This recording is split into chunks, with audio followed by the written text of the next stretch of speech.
Change is inevitable. మార్పు తథ్యం. కాలం మారుతుంది. కాలంతో పాటు వ్యక్తులు, వ్యవస్థలు తప్పనిసరిగా మారాలి. ఒకవేళ మారకపోతే తుప్పు పట్టిన వ్యవస్థను వదిలించడం కోసం సామాన్యుడు ముందుకొచ్చి ఓటు అనేటువంటి ఆయుధంతో ఒక అద్భుతమైనటువంటి విప్లవాన్ని తీసుకొస్తాడు అనే దానికి ఈ రోజు ఫలితాలే నిదర్శనం. మరి 4 రాష్ట్రాలు, ఒక కేంద్ర పాలిత ప్రాంతంలో వచ్చినటువంటి రిజల్ట్స్ ఏం చెప్తున్నాయి? మొదటిది, ఏ వ్యక్తి అయితే, ఏ పార్టీ అయితే యాంటీ హిందూ నేరేటివ్ అంటే హిందువులకు వ్యతిరేకంగా రాజకీయాలు చేయాల్సిన పరిస్థితిని తీసుకొస్తే బ్యాలెట్ బాక్సులు బద్దలవుతాయి, రిజల్టులు తారుమారవుతాయి అని చెప్పినటువంటి ఎన్నిక ఫలితం ఈ రోజు మీరు అందరూ చూశారు. వెస్ట్ బెంగాల్ కావచ్చు, డిఎంకే కావచ్చు. రెండవ అంశం, జెన్జీ యూత్ యాక్టివ్ గా ఓటింగ్ ప్రాసెస్ లో పాల్గొంటే అన్ఎక్స్పెక్టెడ్ రిజల్ట్ ఎక్స్పెక్టెడ్ గా మారుతుంది అని చెప్పేసి అనడానికి విజయ్ గెలిపే ప్రధాన కారణం. దేశాలు దాటి, ఖండాలు దాటి ఒక పిలుపు, ఒక నమ్మకం ఈ రోజు విజయ్ కి అన్ని స్థానాలను తీసుకొచ్చుకుంటుంది. మూడవ, విమెన్ బికేమ్ డిసైసివ్. మహిళలు నిర్ణయాలను మార్చుతారు పార్టీలకు సంబంధించి. గతం వేరు, ప్రస్తుతం వేరు.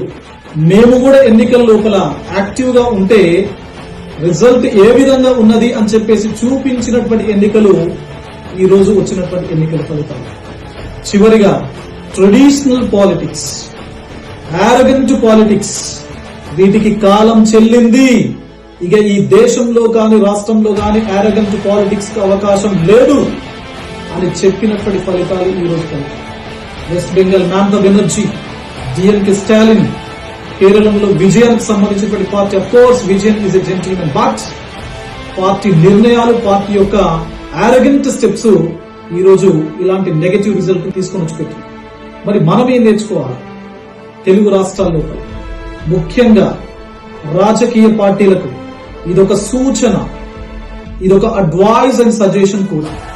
ఈ రోజు ఫలితాలు, ఒకవేళ భవిష్యత్ అంతా యువతదే అని చెప్పేసి మీరు పేపర్ ప్రసంగాలకు, సోషల్ మీడియాలో పోస్టులకు మాత్రమే గనక పరిమితం అవుతే జంజీలు కదిలొచ్చి మీ ప్రభుత్వాలను కూలదోస్తారు అని చెప్పేసి మీరు గుర్తుపెట్టుకోక తప్పదు. కాబట్టి భవిష్యత్ ఎన్నికలకు సంబంధించి మహిళలకి, యువతకి మీరు టికెట్ల అంశాల లోపల పెద్దపీట వేయాలి. ఎందుకంటే మహిళలు కానీ, యువత కానీ ఎలక్షన్ల లోపల ఓట్లు వేసే మెషిన్లు కాదు, ముడి సరుకులు అంతకన్నా కాదు. యువత, మహిళలు ఈ రాష్ట్ర, ఈ దేశ భవిష్యత్. కాబట్టి వాళ్ళకు తప్పనిసరిగా టికెట్లు ఇవ్వండి. రెండవది, యారగెన్స్ ఉంటే ఎంత పెద్ద తురుంకానైనా ఓడిపోతాడు. తప్పనిసరిగా పేక మేడలాగా వాళ్ళ యొక్క సెన్సెక్స్, వాళ్ళ గ్రాఫ్ పడిపోతుంది అని ఈ రోజు ఫలితాలు చెప్పారు.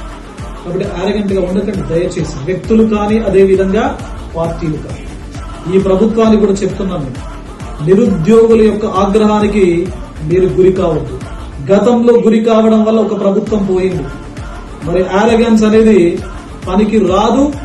ఒకవేళ అదే విధంగా కంటిన్యూ అవుతే తప్పనిసరిగా ఈ ప్రభుత్వం కూడా మారుతుంది అని ఈరోజు ఫలితాలు చెప్తున్నాయి.